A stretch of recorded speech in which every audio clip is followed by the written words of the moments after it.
Hello and welcome viewers to another video. In this video, we are going to discuss how to turn on or off diagnostic data in Windows 11. So actually Windows 11 automatically sends diagnostic data to Microsoft servers for troubleshooting and tracking.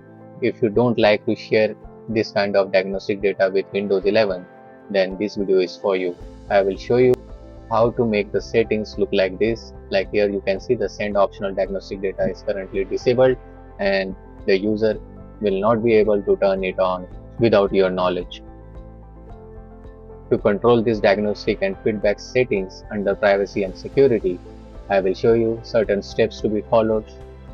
So stay with me. Launch your start menu, type here GP edit. Here under best match you will see edit group policy. Just click here. Then under computer configuration you will see this administrative templates. Double click here. Then you can either double click here on the right side or on the left side to double click on this Windows component here. Just look for this data collection and preview. Double click here. And here you will see this setting called allow diagnostic data. Currently it is not configured. Double click here.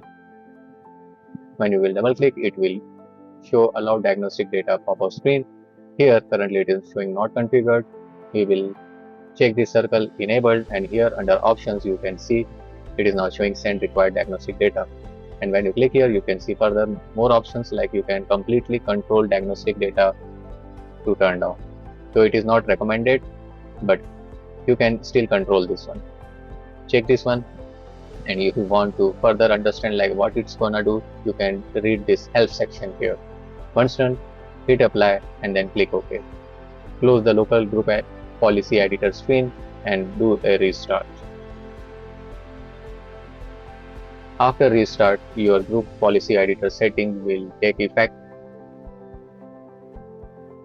Once your computer is restarted, your group policy editor setting is now in place. To check that, simply launch your start menu again, go to settings and then go to privacy and security, then go to diagnostic and feedback, and now you can see we have this settings managed by organization, and this particular toggle switch is disabled. So in this way you can manage your diagnostic and feedback settings in Windows operating system using group editor policy settings. So thank you guys, see you in my next video. Till then, take care and bye bye.